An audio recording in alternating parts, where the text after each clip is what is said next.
माद्री मद्र देश की अत्यंत सुंदर, कोमल स्वभाव और बुद्धिमान राजकुमारी थीं।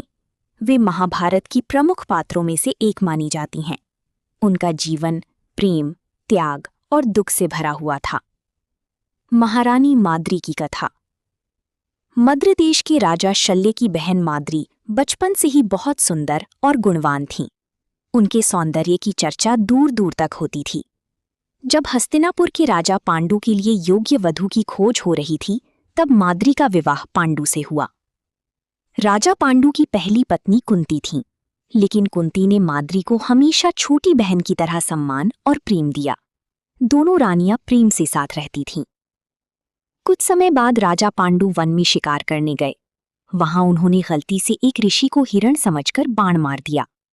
मरते समय ऋषि ने पांडु को श्राप दिया कि यदि वे किसी भी पत्नी के निकट पति पत्नी के रूप में जाएंगे तो उसी क्षण उनकी मृत्यु हो जाएगी।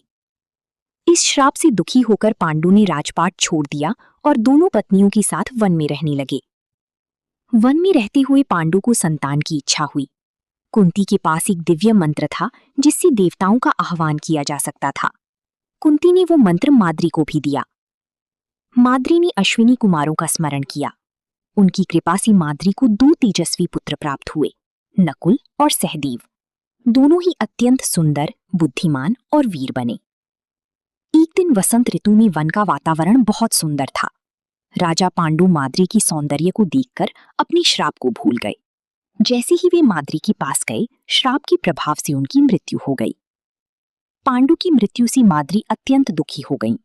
उन्हें लगा कि इस घटना का कारण वही है।